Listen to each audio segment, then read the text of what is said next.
வணக்கம். நாம பாக்குற இந்த பிரபஞ்சம் எப்படி இயங்குதுன்னு என்னைக்காவது யோசிச்சு பார்த்திருக்கீங்களா?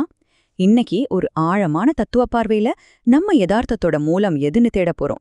வாங்க, இந்த பிரபஞ்ச இயக்கத்தோட ரகசியங்களுக்குள்ள போகலாம். முதல்ல ஒரு நிமிஷம் நம்மள சுத்தி பாப்போம். சின்ன அணுல இருந்து பெரிய அண்டம் வரைக்கும், கோள்கள்ல இருந்து கேலக்சி வரைக்கும் எல்லாமே சுழன்றுகிட்டே இருக்கு.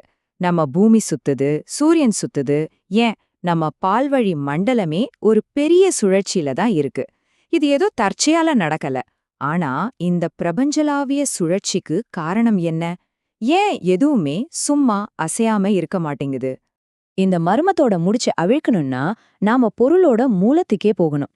அதாவது எந்த ஒரு பொருளையும் எடுத்து அதோட கடைசி அங்கம் வரைக்கும் இனிமே பிரிக்கவே முடியாதுங்கிற நிலைமை வரைக்கும் உடைச்சு பார்த்தா என்ன கிடைக்கும்?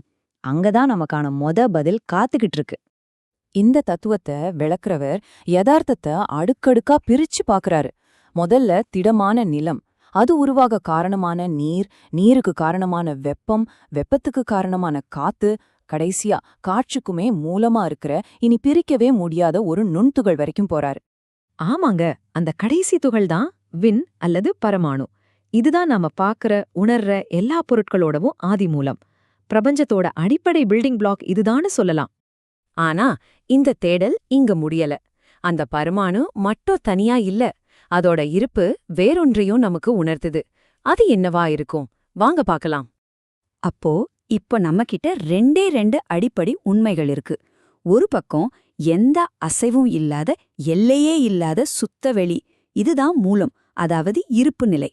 இன்னொரு பக்கம் இடைவிடாம சுழன்றுகிட்டே இருக்கிற சின்னஞ்சிறு பரமாணு, இது மூலத்தோட வெளிப்பாடு, அதாவது இயக்க நிலை. ரொம்ப சிம்பிளான லாஜிக் தான்.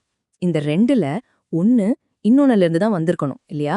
எல்லையற்ற சுத்தவெளிக்குள்ள ஒரு சின்ன பரமாணு இருக்க முடியும். ஆனா ஒரு சின்ன பரமாணுக்குள்ள எல்லையற்ற வெளி இருக்க முடியாது. அப்போ பரமாணு நிச்சயமா சுத்தவெளியில இருந்து தான் தோன்றிருக்கணும். இதை இன்னும் சுலபமா புரிஞ்சுக்க ஒரு பெரிய அமைதியான கடலை கற்பனை பண்ணிக்கோங்க.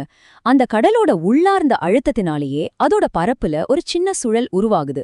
அந்த சுழல் கடலை தவிர வேற எதுவும் இல்ல, அது கடலோட ஏக்கம்தான். அதே மாதிரிதான் சுத்தவெளிங்கிற அந்த பேராற்றல் தனக்குத்தானே கொடுத்துக்கிற அழுத்தத்தினால அதோட ஒரு சின்ன பகுதி அதிவேகமா சுழன்று பரமாணுவா மாறுது. சரி, ஒரு பக்கம் பரமாணுவோட சுழற்சி, இன்னொரு பக்கம் சுத்தவெளியோட அமைதி. இந்த ரெண்டும் சந்திக்கும்போது என்ன நடக்குது? இந்த ரெண்டு உண்மைகளும் இணையறதால என்ன உருவாகுது? இந்த இணைப்புல இருந்துதான் வான்காந்தம் அப்படிங்கிற ஒரு பிரம்மாண்ட பேராற்றல் உருவாகுது. சுழலும் பரமாணுவோட அலைகள் அசைவில்லாத சுத்தவெளியில மோதும்போது பிரபஞ்சம் முழுக்க ஒரு மாபெரும் ஆற்றல் களம் உருவாகுது. அதுதான் இந்த வான்காந்தம். இங்கதான் ஒரு சுவாரஸ்யமான விஷயம் இருக்கு. இந்த ஒரே ஒரு பேராற்றல் தான், அதாவது இந்த வான்காந்தம் தான் பிரபஞ்சத்தோட எல்லா செயல்பாடுகளுக்கும் காரணம். அதோட வெவ்வேறு வெளிப்பாடுகள் தான் நம்மளோட 5 புலன்களுக்கும் உணர்வுகளா தெரியுது. அதாவது அழுத்தம், ஒலி, சுவை, மனம்.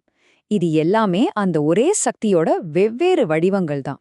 ஓகே, இப்போ இந்த பிரபஞ்ச அமைப்பு உயிர் இல்லாத பொருட்களிலிருந்து எப்படி உயிருள்ள, உணரவுள்ள ஜீவன்களா மாறுதுன்னு பார்க்கலாம். பாத்தீங்கன்னா பரமாணுக்கள் எல்லாம் ஒரு குறிப்பிட்ட விதத்தில் ஒன்னு சேரும்போது அதுக்குள்ள இந்த வான்காந்த ஆற்றல் பாய ஆரம்பிக்குது. அப்போதான் உயிர் பிறக்குது. பரிணாம வளர்ச்சியில முதல்ல தொடு உணர்வு மட்டும் கொண்ட ஓரறிவு தாவரம் வருது. அப்புறம் சுவை, மனம், பார்வை, கேட்டல்னு ஒவ்வொரு உணர்வா சேர்ந்து 5 அறிவு விலங்குகள் வரைக்கும் வருது. கடைசியா இந்த எல்லா உணர்வுகளையும் ஒருங்கிணைத்து நான் யார்னு சிந்திக்கிற 6வது அறிவான மனம் உருவாகுது.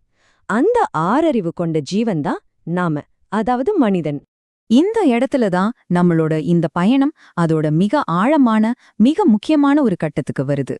வெளியில நட்சத்திரங்களையும் அண்டங்களையும் பார்த்து ஆரம்பிச்ச நம்ம தேடல் இப்போ முழுசா நமக்குள்ளேயே திரும்புது. உன்ன நீ அறிஞ்சா எல்லாத்தையும் அறிஞ்சிடலான்னு சொல்றதுக்கு இதுதான் காரணம். இதுக்கு என்ன அர்த்தம்னா, இந்த பிரபஞ்சத்தை வேடிக்கை பார்க்கற நம்ம அறிவு இருக்கே, அது பிரபஞ்சத்தை விட்டு தனிப்பட்டதில்லை. கடல்ல இருக்கிற தண்ணியும் அதுல இருக்கிற கடற்பஞ்சு மாதிரிதான். நாம பிரபஞ்சத்துக்குள்ள இருக்கோம், பிரபஞ்சம் நமக்குள்ள இருக்கு. நாம எதை மர்மம்னு தேடுறோமோ அந்த மர்மத்தோட ஒரு வெளிப்பாடுதான் நாமளே. அப்போ நம்ம கடைசியான மற்றும் மிக முக்கியமான கேள்வி இதுதான். இந்த உலகத்தையே புரிஞ்சுக்க முயற்சி பண்ற நம்ம அறிவு ஒருவேளை இந்த பிரபஞ்சத்தோட மூலமான அந்த அசைவற்ற சுத்த வெளியே தானா? அந்த மூலமே நம்ம மூலமா தன்னைத்தானே பார்த்து கேட்டு உணர்ந்து அனுபவிச்சுக்குதா? இத பத்தி நீங்க என்ன நினைக்கிறீங்க?